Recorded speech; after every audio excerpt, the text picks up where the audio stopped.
कोणीतरी असं म्हटलेलं आहे की the only thing that we learn from history is that we don't learn from history. जी गोष्ट कोणीतरी असं म्हटलेलं आहे, इतिहासापासून जर आपण काही शिकत असतो तर ते हे की इतिहासापासून आपण काही शिकत नाही. आणि हे सर्व बाबतीत खरं आहे, वैयक्तिक जीवनाच्या बाबतीत, शास्त्राच्या बाबतीत, आपल्या आत्मिक जीवनाच्या बाबतीत. आणि आजपासून एका इतिहासाच्या पुस्तकाचा आपण अभ्यास सुरू करणार आहोत की जे देवाचे लोक इस्रायल यांचा इतिहास आहे, की ते कशा प्रकारचे लोक होते, त्यांचे मुलं, त्यांची पुढची पिढी, त्यांची संतती ही कशा प्रकारची होती आणि त्यांच्यापासून आपण काय शिकू शकतो. आता प्रश्न असा आहे की ह्या इतिहासाच्या पुस्तकाची स्टडी आपण का करावी, का करत आहोत. आणि याचं पहिलं कारण असं की आपण इतिहासापासून काहीतरी शिकणार आहोत. दुसरं कारण असं की त्यांच्या इतिहासामध्ये जो एक आरसा आहे ज्याच्यात आपण स्वतःचं, आपल्या कुटुंबाचं आणि समाजाचं, आजच्या काळाचं प्रतिबिंब पाहणार आहोत. आणि तिसरं कारण असं की ज्याच्यात आपण देवाचा प्रत्यक्ष हात पाहणार आहोत की अशा परिस्थितीत देखील देव परमेश्वर कसं कार्य करीत असतो. आणि हे जुन्या कराच्या कोणत्याही पुस्तकात इतकं स्पष्ट केलं नाही जेवढं शास्त्राच्या पुस्तकामध्ये आहे. त्याच्यामध्ये पश्चाताप, त्याच्यामध्ये नेतृत्व, त्याच्यामध्ये देवाची इच्छा आणि इतर अशा महत्त्वाच्या गोष्टी सांगितलेल्या आहेत. आणि आपण हेही पाहू की ज्यावेळेस देवाचे लोक देवाच्या आज्ञा पाळतात त्यावेळेस काय होतं आणि ज्यावेळेस ते आज्ञा पाळत नाहीत त्यावेळेस देखील काय होत असतं. आता शास्त्रेचं पुस्तक, खरं तर शास्त्रे या शब्दाचा अर्थ आहे सुटका करणारे. जजेस मीन्स डिलिव्हरर्स, सुटका करणारे. आणि ह्याच्यामध्ये देवाचे लोक इस्रायल यांची सुटका करणाऱ्या काही पुरुष आणि स्त्रियांचं वर्णन आहे की ज्यांनी त्या काळामध्ये ज्यावेळेस कोणाचंही नेतृत्व नव्हतं, सर्वजण मोकाट सुटलेले होते आणि कोणी राजा नव्हता, कोणी संदेष्टा नव्हता. आणि अशा वातावरणामध्ये कसं वातावरण असेल विचार करा की कोणतीही सत्ता, कोणतंही गव्हर्नमेंट, कोणतंही नेतृत्व नाही, कोणाची लिडरशिप नाही. अशा वातावरणात काय प्रॉब्लेम झाले. ज्यावेळेस आपण अशा वातावरणात, अशा जगात असतो, ज्यावेळेस कोणाचंही नेतृत्व नसतं, कोणाचाही कंट्रोल नसतो, त्यावेळेस आपण काय करतो, काय होत असतं आणि त्याचे परिणाम काय भोगावे लागतात हे आपल्याला ह्या पुस्तकातून शिकायला मिळेल. ह्याच्यामध्ये देवाच्या लोकांच्या लढाया, त्यांचे विजय आणि त्यांचे पराभव दोन्ही सांगितलेले आहेत. खरं तर शास्त्रेचा काळ हा इस्रायलच्या इतिहासाच्या 300 वर्षाचा काळ आहे. म्हणजे हे पुस्तक हे 300 वर्षाचा काळ कव्हर करतं. बघा, 300 वर्षामध्ये इस्रायलात त्या काळात जे घडलं त्याचा वृत्तांत या ठिकाणी आहे. आणि याच्यामध्ये आपण पाहतो की धर्मभ्रष्टता, गुलामगिरी, अराजकता, पश्चाताप, सुटका आणि परत भ्रष्टता, परत अराजकता, परत पश्चाताप, परत सुटका, हे चक्र, हे सायकल 6 वेळेस रिपीट झालेलं या पुस्तकामध्ये आहे. आणि म्हणून कोणीतरी म्हटलेलं आहे की इतिहासावरून जर आपण काही शिकत असेल तर ते हे की आपण इतिहासावरून काही शिकत नाही. आपल्या पूर्वजांनी जे केलं तेच आपण करतो, त्यांनी जे चुका केल्या तेच करतो, आपण जे करतो आपले मुलं करतात. आणि हे सायकल रिपीट होतं. पण याचे परिणाम काय होतात आणि ज्यावेळेस अडीअडचणी येतात, ज्यावेळेस प्रॉब्लेम येतात त्यावेळेस देव परमेश्वर कसं कार्य करतो. आणि म्हणून हे महत्त्वाचं पुस्तक आहे. याच्यातून आपल्याला हे शिकायला मिळतं की काही वेळेस आपला पराभव का होतो, देवाचे लोक असून सुद्धा का देव काही गोष्टी घडवून देतो, का शत्रूंचा विजय होतो आणि आपला पराभव होतो. आणि याचं उत्तर देखील अशा काही प्रश्नांचं ह्या पुस्तकात आपल्याला मिळणार आहे.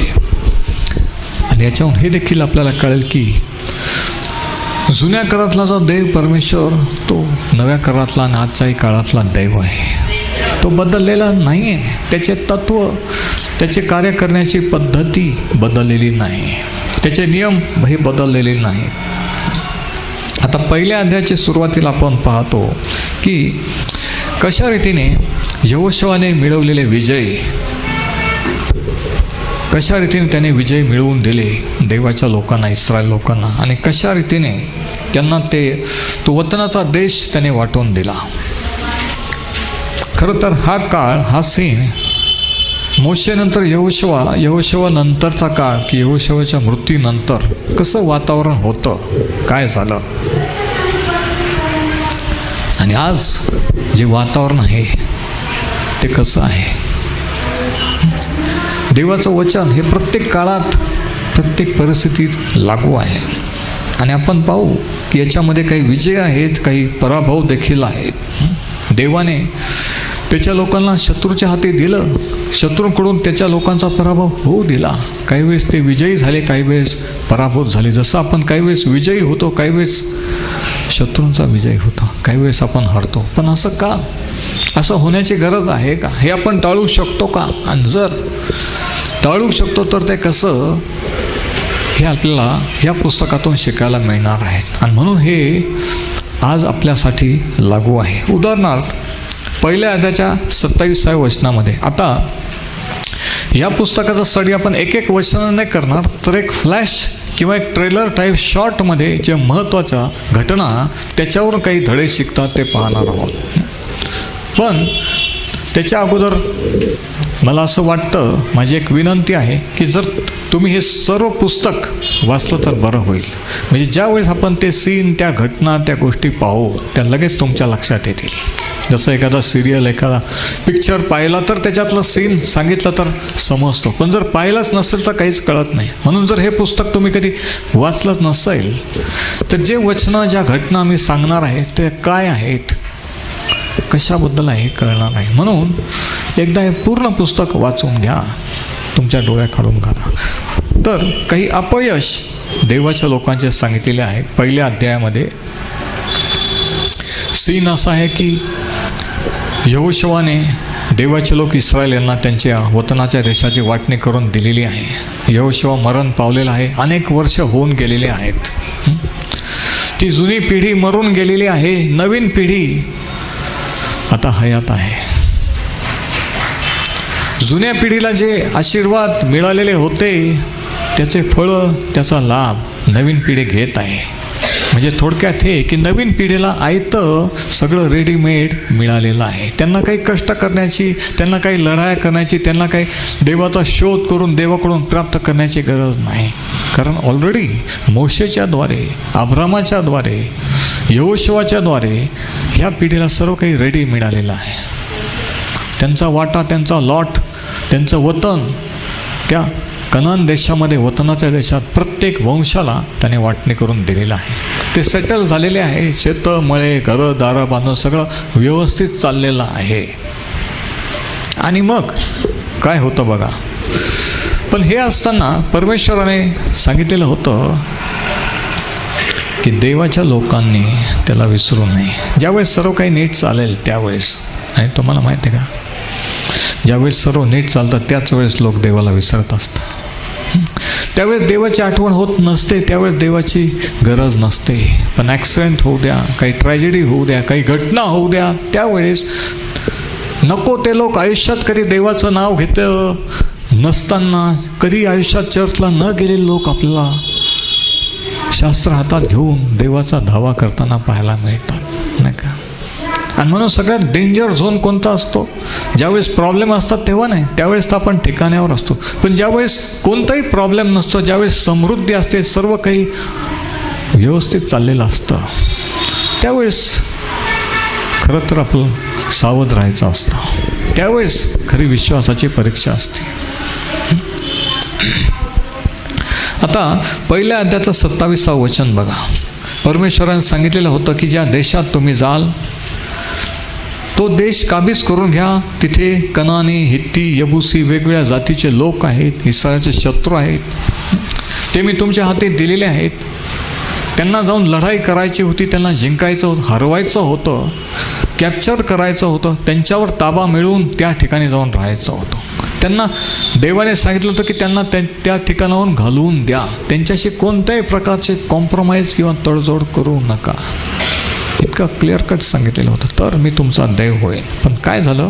27 जजेस 1:27 शास्त्रे 1 आणि 27. मनुष्याने बेतशान, तानक, दोर, इब्लाम आणि मगिदो ही नगरे व त्यांच्या आसपासची खेडेपाडी यातील रहिवाशांना घालवून दिले नाही.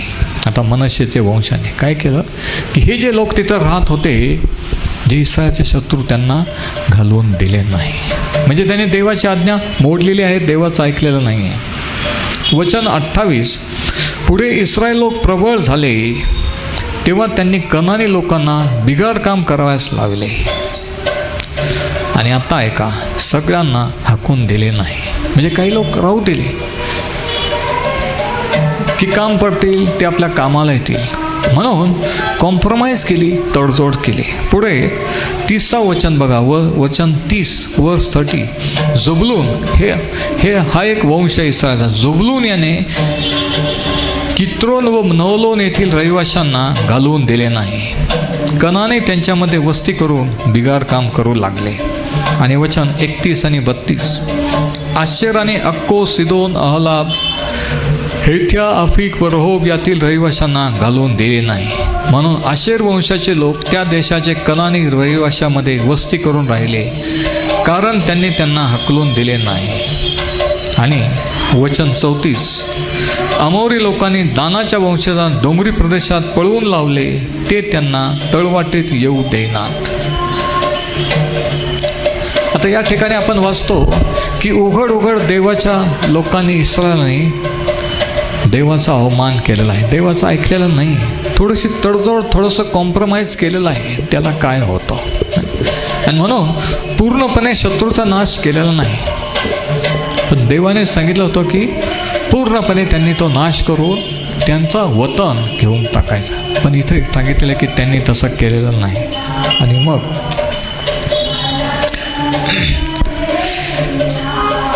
आता बघा त्याच्यामुळे काय झालं आहे, याचा परिणाम काय झाला की ज्यावेळेस आशारीची तडजोड केली, शत्रूशी कॉम्प्रोमाइज केली, जे करायला नको, ज्यांच्याशी संबंध ठेवायला नको त्यांच्याशी संबंध ठेवले, सोयरी संबंध जोडले, बिझनेस कॉन्ट्रॅक्ट जोडले आणि देवाची आज्ञा मोडली. बघा, पूर्ण आज्ञा मोडली काय आणि थोडीशी मोडली काय, थोडंसं कॉम्प्रोमाइज केलं काय आणि पूर्ण समझोता केला काय, एकच आहे नाही का? आणि ज्यावेळेस आपणही देवाने जे सांगितले त्याच्याबद्दल आपण समजवतो किंवा तडजोड करतो, त्याचे आपणही परिणाम भोगत असतो. आता याचा परिणाम काय झाला बघा, हे 2ऱ्या अध्यायामध्ये सांगितलं आहे. आणि म्हणून ह्या संदेश मालिकेचं नाव आहे we have been down this road before. आपण ह्या मार्गाने पूर्वी गेलेलो आहोत, आपण ह्या मार्गाने पूर्वी गेलेलो आहोत. ही या संदेश मालिकेचं नाव आहे. आणि आजच्या संदेशाचं शीर्षक आहे 2ऱ्या पिढीची समस्या. 2ऱ्या पिढीची समस्या, सेकंड जनरेशन सिंड्रोम. आता ही 2री पिढी आहे. ही पिढी मोशेच्या नेतृत्वाखाली तांबड्या समुद्रातून आलेली पिढी नाही आहे. त्यावेळेस हे लहान मुलं होते, लहान बाळं होते, त्यांना माहीत नाही की ते काय. आता 10 पिढ्या ज्यावेळेस मिस्रावर आले ती ही पिढी नाही आहे का, त्यावेळेस हे लोक लहान मुलं होते, लहान बाळं होते. ही 2री पिढी आहे. जुनी पिढी म्हातारे माणसं वारलेले आहेत. आणि ही नवीन पिढी आहे, हे जे यंग जनरेशन इस्रायलाचं, हे अशा प्रकारे देवाच्या, त्यांनी पूर्णपणे देवाला सोडलेलं नाही आहे. जसं आजही लोक पूर्णपणे सोडत नाही चर्चला, देवाला थोडंसं कॉन्टॅक्ट ठेवतात, पण सेफ डिस्टन्स ठेवतात नाही का. समजा जर गरज पडलीच तर, समजा जर पालकांची चर्चची गरज पडलीच तर, म्हणून कधीतरी तोंड दाखवतात. पण कधीतरी तोंड दाखवणं म्हणजे पूर्णपणे देवाला सोडणं आहे. तर ह्या ठिकाणी आपण त्यांचं हे पाप पाहतो की तडजोड किंवा कॉम्प्रोमाइज, पूर्ण देवाचा त्याग केलेला नाही. देवाची भक्ती करत आहेत पण इकडं शत्रूची कॉम्प्रोमाइज पण केलेला आहे. देवाचं नाव घेत आहेत, चर्चला जात आहेत, शास्त्र वाचतात आहेत, पण नको त्या गोष्टी पण थोड्या थोड्या करत आहेत. बघा, आणि याचं कारण काय? याचं कारण असं की जे काही वचनाचे देश, जे काही घरदारं, जे काही शेतबाडं, जे काही मिळालेलं आहे हे त्यांनी श्रम केलं म्हणून नाही आहे. त्यांना त्याच्यासाठी कष्ट करावे लागलेलं नाही. जुन्या पिढीने कष्ट केले, जुन्या पिढीने विश्वास धरलेला आहे, जुन्या पिढीचे आशीर्वाद, त्याचे लाभ हे भोगत आहेत. म्हणजे थोडक्यात हे की त्यांचं इझी लाईफ असून त्यांना इझिली सर्व मिळालेलं आहे. आणि म्हणून इझिली जेव्हा मुलांना मुलींना मिळतं ना त्यावेळेस त्याची किंमत नसते. हे जगिक बाबतीत पण खरं आहे आणि शास्त्राच्या बाबतीतही खरं आहे. आणि काय झालं बघा, 4 वैशिष्ट्य दुसऱ्या पिढीचे किंवा नव्या पिढीचे 4 वैशिष्ट्य, 4 गोष्टी ज्या आजही लागू आहेत. त्या कोणकोणत्या गोष्टी नव्या पिढीच्या, दुसऱ्या पिढीच्या अशा होत्या इस्रायलच्या की ज्या आजच्याही देवाच्या लोकांच्या पिढीला, मुला मुलींना लागू आहेत. 4 characteristics of the second generation and it's application today. दुसऱ्या पिढीचे 4 वैशिष्ट्य आणि आज त्यांचं लागू करणं. पहिलं वैशिष्ट्य 10व्या वचनात सांगितलेलं आहे. दुसऱ्या अध्यायाचं 10 वचन बघा, शास्त्रे 2 आणि 10. त्या पिढीतील सर्व लोक आपल्या पितरांना जाऊन मिळाल्यावर, म्हणजे मरण पावल्यावर, त्यांच्या मागून जी दुसरी पिढी उत्पन्न झाली, म्हणा दुसरी पिढी उत्पन्न झाली, तिला परमेश्वराची व त्याने इस्रायलसाठी केलेल्या कार्याची ओळख नव्हती. देवाने कसं केलं? फक्त लहानपणी स्टोरी म्हणून ऐकलेलं होतं. त्यांच्या बापदादाने, जुन्या पिढीने कसा विश्वास धरला, काय त्याग केला, काय काय कष्ट सोसले, काय काय संकटातून पार केले, हे फक्त स्टोरी म्हणून, गप्पा गोष्टी म्हणून ऐकलेलं होतं. आणि म्हणून इथं काय लिहिलेलं आहे की ह्या दुसऱ्या पिढीला परमेश्वराची व त्याच्या इस्रायलांसाठी केलेल्या कार्याची ओळख नव्हती. तर पहिलं वैशिष्ट्य, फर्स्ट कॅरेक्टरिस्टिक्स, ते हे की दे एन्जॉयड द इनहेरिटेड बेनिफिट्स. ते वडिलोपार्जित आशीर्वादाचा फायदा घेत होते. त्यांनी ते आशीर्वाद त्यांच्या विश्वासाने मिळवलेले नव्हते, त्यांच्या वाडवडिलांकडून मिळालेले होते. त्यांना फक्त आयते मिळाले आणि त्याचा ते फक्त फायदा घेत होते. म्हणून पहिलं वैशिष्ट्य, दुसऱ्या पिढीचं पहिलं वैशिष्ट्य की ते वडिलोपार्जित आशीर्वादाचा फायदा घेत होते. They enjoy the inherited benefits. उदाहरणार्थ, अब्रामाला देवाने वचन दिले होतं की मी तुझ्या संततीला आशीर्वादित करीन, समृद्ध करीन. आणि हे लोक, ही दुसरी पिढी त्या अब्रामाची संतती असल्यामुळं तो आशीर्वादाचा लाभ, बेनिफिट हे घेत आहेत. दुसरी गोष्ट, मोशेच्याद्वारे त्यांना देव कसा आहे, देवाला काय आवडतं काय नाही, हे नियमशास्त्र दिलेलं होतं आणि जर पाळलं तर त्याचे आशीर्वाद दिलेले होते आणि ते अनुभवित होते. बघा, आणि म्हणून पहिलं वैशिष्ट्य हे की दुसरी पिढी जी असते, धार्मिकाची संततीची, देवाच्या मार्गात चाललेले आई वडील यांचे जे मुलं, म्हणजे दुसरी पिढी, पुढची पिढी, हे रेडीमेड आशीर्वाद अनुभवत असतात. त्यांना सर्व आयतं मिळालेलं असतं, ते त्याचा लाभ घेत असतात. हे पहिलं वैशिष्ट्य. पण एक प्रॉब्लेम असा झाला की हे सर्व आशीर्वादाचं चालत असताना, अनुभव घेत असताना, सगळं काय आयतं मिळालं असताना, ह्या दुसऱ्या पिढीच्या तरुणींचं मन परमेश्वरापासून फिरलं. त्यांना ते देवाला लाईटली घेऊ लागले. त्यांना देवाविषयीचं, देवाच्या भक्तीचं, देवाचं भय राहिलेलं नव्हतं. त्याचं सिरियसनेस राहिलेलं नव्हतं. आणि आजही किती लागू आहे नाही का. दुसरं वैशिष्ट्य वचन 11 ते 13 सांगितलेलं आहे. द सेकंड कॅरेक्टरिस्टिक्स, दुसऱ्या पिढीचं दुसरं वैशिष्ट्य काय होतं बघा. वचन 11 ते 13 यांनी काय केलं. तेव्हा इस्रायल लोक परमेश्वराच्या दृष्टीने वाईट ते करून बाल देवांची उपासना करू लागले. किती भयानक आहे का. आपण कधी विचार करू शकतो का की अब्रामाची संतान आणि मूर्तीपूजा, आणि ते पण बालदेवाची. इतक्या खालच्या स्तरात, इतक्या भ्रष्ट स्थितीत देवाचे लोक जाऊ शकतात का. हो, तेव्हा गेले होते, आजही जात आहेत, गेलेले आहेत. पुढे वचन 12, त्यांच्या पूर्वजांचा देव जो परमेश्वर ज्याने त्यांना मिस्र देशातून बाहेर काढले त्याचा त्यांनी त्याग केला. अन्य देवांचे म्हणजे आपल्या आसपास असलेल्या लोकांच्या देवांचे अनुसरण करून ते त्यांच्या चरणी लागले व त्यांनी परमेश्वरास क्रोधाविष्ट केले. मी तुम्हाला सांगितलं की ज्यावेळेस सगळं व्यवस्थित चाललेलं असतं, काही प्रॉब्लेम नसतं, सगळं सुरळीत असतं, आशीर्वादित असतं, शांततेत असतं, त्यावेळेस खरी विश्वासाची परीक्षा असते. त्यावेळेस माणूस डेंजर झोनमध्ये असतो. त्यावेळेस माणसाचं मन देवापासून फिरण्याची, तडजोड करण्याची टेंडन्सी, प्रवृत्ती असते. त्यावेळेस असं वाटतं की त्याला काय होतं. नाहीतरी आपण देवाचे लोक आहोत, नाहीतर आपण अब्रामाची संतती आहोत, नाहीतरी आपल्याला त्याने निवडलेलं आहे, मग त्याला काय होतं. आणि या ठिकाणी लिहिलं आहे की त्याला काय होतं, की ते बालदैवाची भक्ती करू लागले. त्यांचं मन परमेश्वरापासून फिरलेलं आहे आणि ते इतर देवांच्या मागे लागलेले. त्यांनी ज्या देवाने त्यांना मिस्र देशातून बाहेर काढले त्याचा त्यांनी त्याग केला. किती भयंकर आहे नाही का. आपण कल्पना नाही करू शकतो की देवाचे लोक असं करू शकतात. असं झालं, असं होत आहे. पण सुरुवात कशी झाली. एकदम एका दिवसात त्याग नाही केला. एकदम एका दिवसात ते एकदम मंदिरात नाही गेले.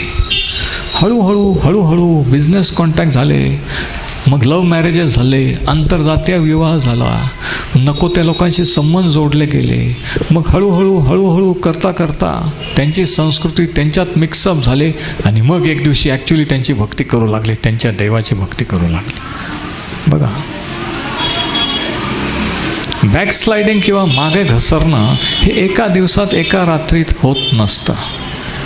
ही प्रक्रिया झीज होण्याची ही हळूहळू होत असते. चुकीच्या लोकांची मैत्री, चुकीच्या लोकांचे बिझनेस कॉन्ट्रॅक्ट करता एक दिवशी परमेश्वराचा त्याग केला जातो. त्याचं भय राहत नाही आणि काही नाही. आणि या दुसऱ्या पिढीच्या बाबतीत झालेलं आहे. तर दुसरं वैशिष्ट्य हे, दुसरा पॉईंट, की देवाविषयीची त्यांची कल्पना ही चुकीची झाली. They redefine their understanding of God.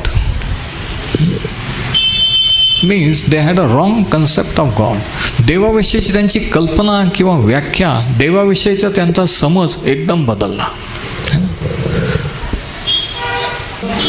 हात मिळवणी केली, त्यांच्याकडे पण गेलं, त्यांच्या देवाची भक्ती केली, तर त्याच्यात काय बघा. म्हणजे देवाविषयीची कल्पना, द कन्सेप्ट ऑफ गॉड, हे लोक विसरले.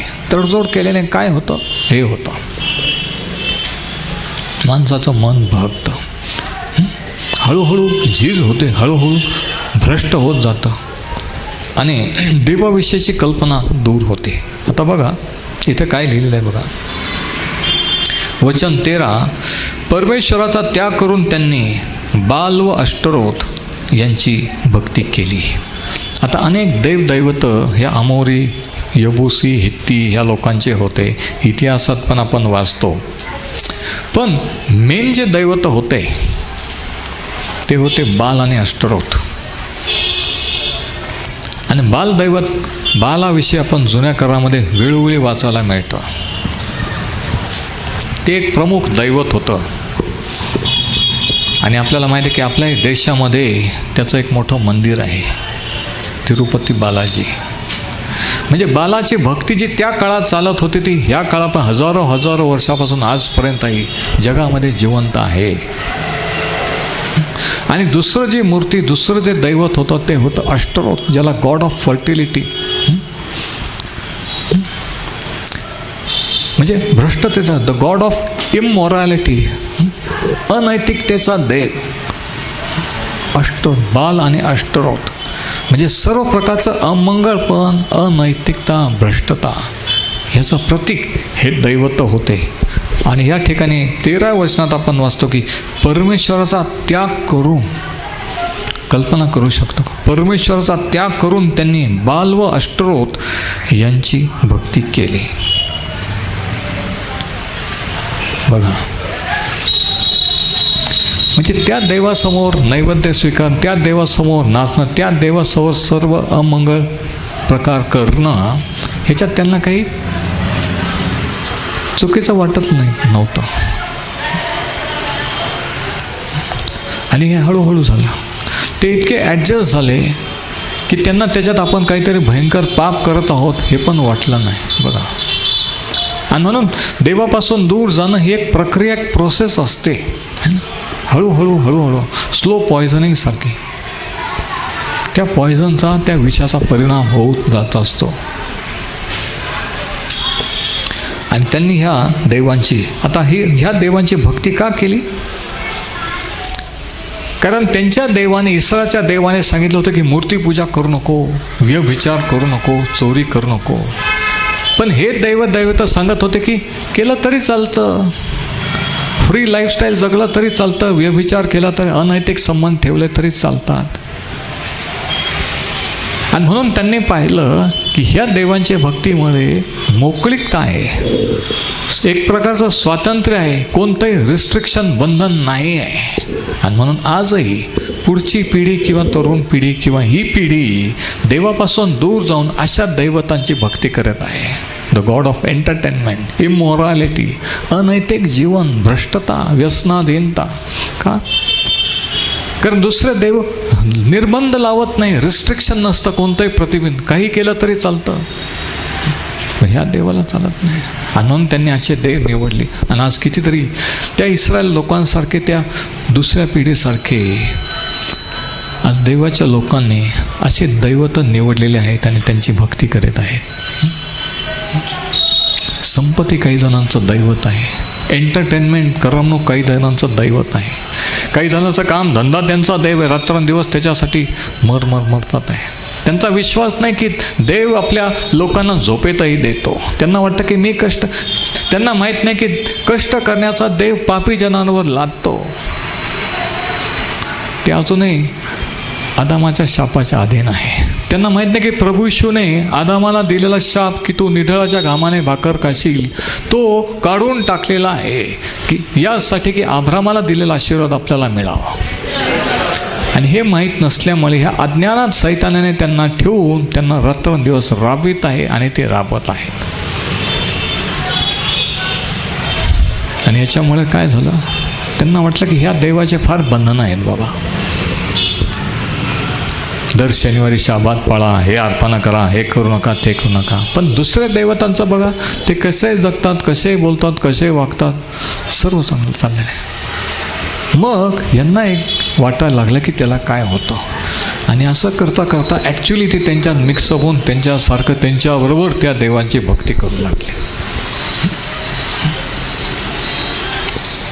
तर दुसरा परिणाम हा झाला की ते देवाविषयीची त्यांची कल्पना किंवा व्याख्या ही बदलली. दे had a wrong concept of God. त्यांना असा देव पाहिजे होता की जो त्यांना कोणत्याही गोष्टीत अडवणार नव्हता. आजच्या पिढीला असा देव पाहिजे की जो कोणताही निर्बंध, कोणताही अडवणूक करणार नाही, नाही म्हणणार नाही. आणि म्हणून असे जण वेगळी सुवार्ता गाजवत आहे की तुम्हाला पश्चाताप करायचे, काही सोडण्याची गरज नाही, फक्त विश्वास ठेवा आणि आशीर्वादित व्हा. कितीतरी ब्लेसिंग मीटिंगमध्ये प्रभू येशूची आज्ञा की पश्चाताप व पाप क्षमा जगभर गाजवण्यात यावी. पण पश्चाताप नाही गाजवला जात, कारण पश्चाताप गाजवला तर गर्दी कशी होईल. चर्चेच कसे भलतील, मिटिंगला कोण येईल? म्हणून फक्त विश्वास ठेवा, तुम्ही तुमच्या पापात राहा, अनैतिक जीवन राहा, अफेअर करा, पण देव तुम्हाला आशीर्वाद देईल. अशी खोटी खोटी समजूत करू नाशाकडे लोक ढकलले जात आहेत. तो काळ तसा होता, हा काळ तसा आहे. आणि मग तुम्हाला सांगितलं की हे पुस्तक हे आजही लागू आहे. ह्याच्यात आजही शिकण्यासारखे धडे आहे. तर पहिला धडा हा की they enjoy the inherited benefits. वडिलोपार्जित आशीर्वाद ते उपभोगत होते. दुसरं वैशिष्ट्य त्यांचं हे होतं की देवाविषयीची कल्पना त्यांची चुकीची होत चाललेली होती. आणि तिसरं वैशिष्ट्य हे होतं की they became enslaved to their desires. ज्या इच्छा आकांक्षा, ज्या त्यांच्या वासना, त्यांच्या ते अधीन झाले, वश झाले. बघा 14 वचन बघा. तिसरं वैशिष्ट्य 14 वचनात आहे. शास्त्रे 2 आणि 14. म्हणून इस्रायलावर परमेश्वराचा कोप भडकला, त्याने त्यास लुटारूंच्या हाती दिले आणि त्यांनी त्यांना लुटले. त्याने त्यास त्यांच्या आसपासच्या शत्रूंच्या हवाली केले, म्हणून त्यांना आपल्या शत्रूसमोर यापुढे टिकाव धरवला नाही. जेव्हा शत्रू विजयी होतो आणि आपण देवाचे लोक हारतो, असं होतं नाही का? तुमच्या बाबतीत झालं, माझ्या बाबतीत झालं नसेल तर एक दिवशी होईल. की का असं होतं की आपण देवाच्या असून हारतो आणि शत्रू जिंकतो? का असं होतं की देव विजयी होऊ देतो? याचं कारण हे की आपण तडजोड केलेलं असतं. देवाची चुकीची देव कसं आहे, त्याची काय अपेक्षा आहे विसरतो. आपल्या इच्छेप्रमाणेचे देव करून त्यांची भक्ती करू लागतो. त्यांच्यासाठी आपला वेळ, पैसा, जीवन खर्च करू लागतो. त्याचा परिणाम हा होतो. देवाने त्यांना शत्रूंच्या हाती दिले. देवाने होऊ दिला. तुम्हाला मी नको आहे ना, ठीक आहे, मग होऊ द्या तुमच्या इच्छेप्रमाणे. एकदा, दोनदा, तीनदा माणसाचं मन, देवाचा आत्मा आपल्या आत्म्याला टोचणी लावतो. एकदा, दोनदा, तीनदा वाटतं की मी चुकीचं केलेलं आहे. पण परमेश्वर म्हणतो की माझा आत्मा मनुष्याची सर्व काळ वाद घालणार नाही. एक वेळ अशी येईल, एक दिवस असा येईल की किती पश्चातापी अंतःकरण, किती चांगला किती अभिषिक्त संदेश जरी ऐकला तरी मन एवढं कठीण होईल की काहीच होणार नाही, काहीच वाटणार नाही. सगळं पालत्या घड्यावरपणे. हे एका दिवसात, एका रात्रीत नाही होत, अनेक वर्षातून होत असतं.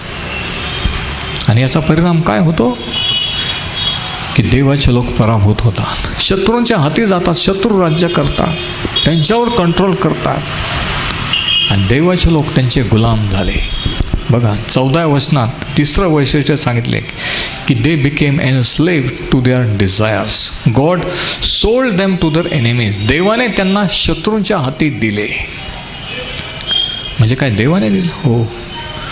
म्हणजे काय देव असं पण करतो? हो. देव प्रीती आहे, पण देव यथायोग्य न्याय करणारा पण आहे. देव शिस्तीचा पण देव आहे, है ना? तो इतकं प्रेम करत नाही की पार आपण बिघडलं तरी तो काहीच म्हणत नाही की असं करू नको. जसे काही आई वडील किती बिघडलं, किती झालं तरी ते काही नाही म्हणतच नाही. तसं देवाचं नाही. तो शिस्तबद्ध देव आहे, प्रीती करणारा एक देव आहे. आणि म्हणून प्रीतीमुळे तो शासन करतो. देवाने त्यांना शत्रूंच्या हाती दिले. आणि मग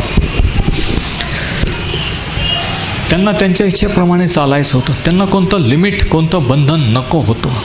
त्यांना मनासारखं जगायचं होतं, वागायचं होतं. आणि त्यांनी पाहिलं की आपल्या देवाच्या बऱ्याचशा आज्ञा आहेत, पण ह्या देवाच्या नाही आहेत. म्हणून आपण त्यांची भक्ती करू, आपण त्यांच्यासारखं होऊ, त्यांच्यासारखं लाईफस्टाईल जगू. आणि देवाने म्हटलं ठीक आहे. आणि ते जगायला लागले. आणि त्यांना वाटलं की आपण जिंकलो. पण देवाने, परमेश्वराने त्यांना शत्रूच्या हाती दिले आणि ते हारू लागले. ते पराभूत झाले. पराभूत जीवन, पराभूत ख्रिस्ती जीवन का होतं माहिती आहे का? कुठंतरी, कोणाशी तरी, कोणत्या तरी बाबतीत हळूच गुप्तपणे आपण तडजोड, कॉम्प्रोमाइज केलेलं असतं. कोणालाही माहीत नसतं.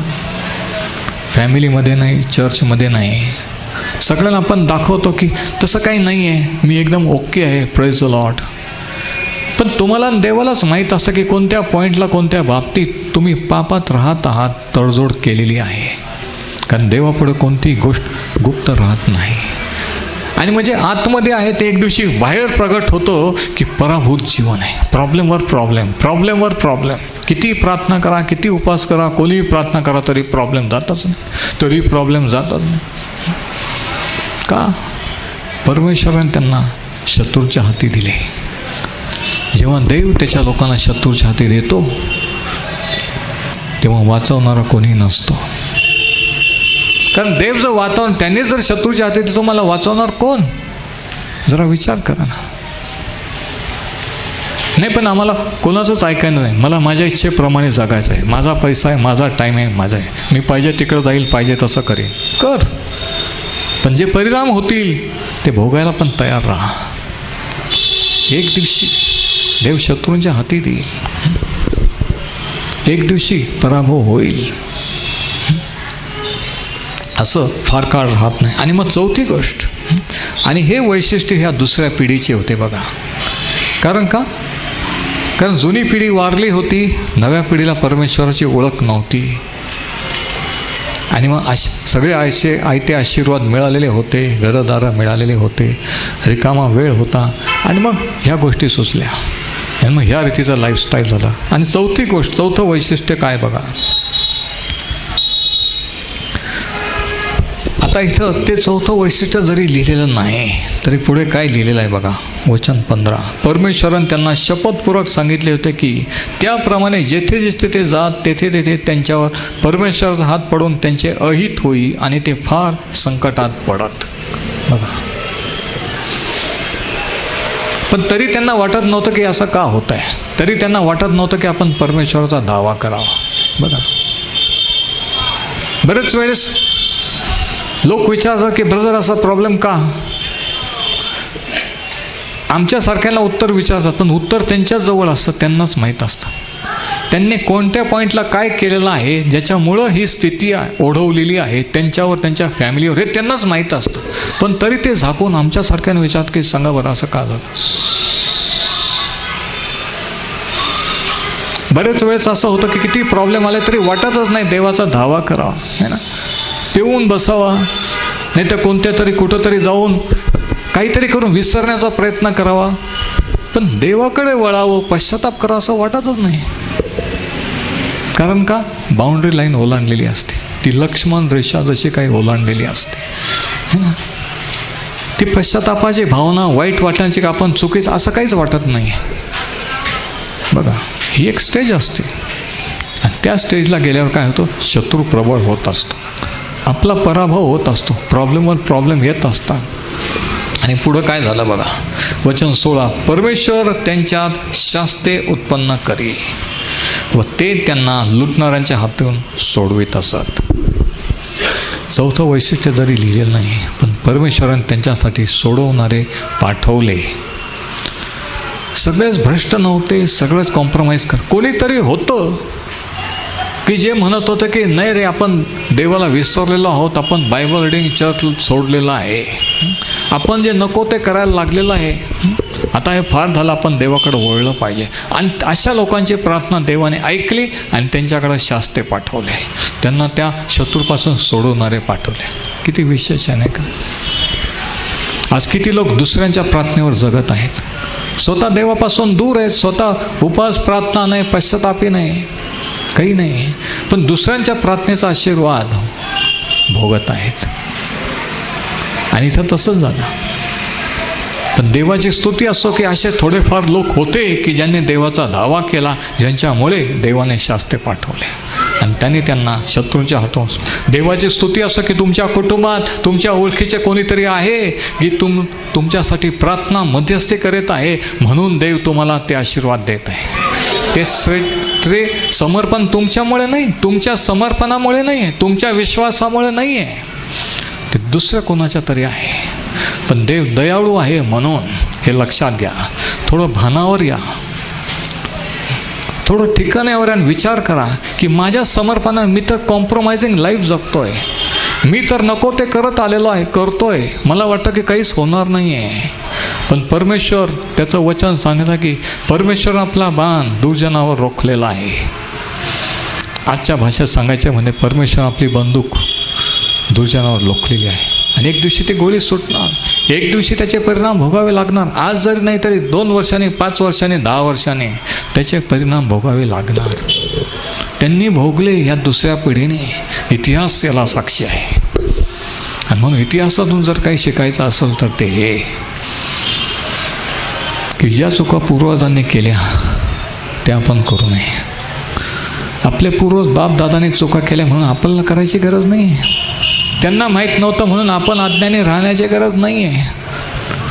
त्यांचं लाईफ भ्रष्ट होतं, फेल गेलं म्हणून आपल्याला फेलियर म्हणून अपयशी जीवन जगायची गरज नाही आहे. देव अशा वेळेस शास्त्रे पाठवतो. देवाने शास्त्रे पाठवले आणि त्यांना त्याच्याकडून सोडवलं. प्रत्येक पिढीला हे शिकावं लागतं की पाप हे गुलामगिरीत आणणारं आहे. पाप एक बंधन आहे, खरं स्वातंत्र्य नाही आहे. आणि ते बंधनात आणल्यानंतर पराभव आहे, अपयश आहे.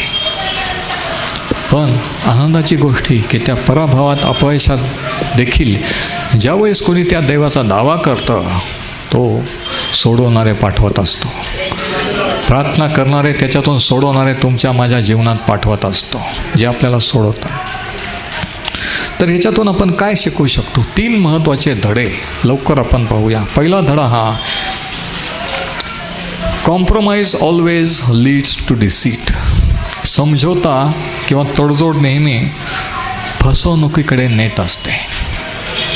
तडजोड करणारा माणूस स्वतःची फसवणूक करत असतो. त्याला वाटतं आपण दुसऱ्याला फसवलं, पण स्वतःची, कारण पुढे जे परिणाम होईल ते त्याला भोगायचे आहे आणि त्याच्यामुळे विनाकारण त्याच्या कुटुंबाला भोगायचे आहेत. म्हणून पहिला धडा हा, compromise always leads to deceit. समझोता नेहमी फसवणुकीकडे नेत असतो. लिहून घ्या, हा पहिला धडा. दुसरा धडा, God uses slavery to sin to get our attention. आपलं लक्ष वेधण्यासाठी देव आहे, तो सर्व समर्थ आहे, आपण देव नाही, हे आपल्याला कळण्यासाठी देव काही गोष्टी घडू देतो, काही प्रॉब्लेम येऊ देतो, काही वेळेस आपल्याला हरू देतो, ॲडमिट होऊ देतो, प्रॉब्लेम होऊ देतो. त्याला दिसतं, पण त्याला हे दिसतं की आपण कुठं तडजोड केलेली आहे, कुठं आपण बळकलेलो आहोत. त्याला हे दिसतं की आपलं अंतःकरण त्याच्यापासून फिरलेलं आहे, दुसऱ्या गोष्टीकडे वळलेलं आहे, म्हणून तो काही गोष्टी होऊ देतो. आणि तिसरा धडा हा की आपण कोणत्या देवाची भक्ती करणार आहोत. बाल आणि अष्टरोथ की ज्या देवाने आपल्याला मुक्त केलं, त्यांच्यापुढं प्रश्न हा होता की आता कोणत्या देवाची भक्ती करायची. त्यांच्या पूर्वजांच्या इस्रायलच्या देवाची करायची की त्यांच्या शत्रूंच्या देवदैवतांची. आपल्यापुढं हा प्रश्न आहे. आज खरंच आपण कोणत्या देवाची भक्ती करणार आहोत. आपल्या इच्छेप्रमाणे वागू देणाऱ्या देवांची. आणि म्हणून जरी आपण तडजोडीमुळे, जरी आपण यांच्यासारखे पराभूत जीवन जगत असलो तरी देवाची स्तुती असो की त्यांच्या काळात जसे शास्त्रे देवाने पाठवले तसं ह्या काळात देवाने आपल्यासाठी सोडवणारा प्रभू येशू ख्रिस्त त्याचा पुत्र पाठवलेला आहे. त्याने मुक्ती उपलब्ध केलेली आहे. आपण मुक्त होऊ शकतो, मुक्त राहू शकतो, पण आपल्या इच्छेवर, तुमच्या इच्छेवर आहे. तुम्हाला पाहिजे तर तुम्ही परत भ्रष्टतेकडे वळून, परत व्यसनाधीन होऊन परत पापाकडे वळू शकता, किंवा तुमची इच्छा असेल तर तुम्ही विजयी जीवनही जगू शकता. हे इच्छेवर आहे, हे आपोआप नाही आहे. नाही, पण देवाची इच्छा आहे, पण तुझी इच्छा काय आहे तसंच चालू द्यायचं की खरंच चेंज करायचं, खरंच त्याला समर्पण करायचं, खरंच कबूल करायचं की प्रभू मी चुकलो, मी तडजोड केली, कारण देवाने सुटका करणारा पाठवलेला आहे. आज आपण त्याच्याकडे वळूया आणि हे काही महत्त्वाचे धडे यांच्याकडून शिकूया की ज्या चुका त्यांनी केल्या त्या आपण करू नये. या पुस्तकाचा स्टडी आपण करत राहू. आज हा पहिला पार्ट झाला आणि या पुस्तकातील अनेक महत्त्वाचे धडे जे आजच्या काळासाठी, आपल्या जीवनासाठी लागू आहे ते आपण शिकूया. परमेश्वर हे वचन आशीर्वादित करो.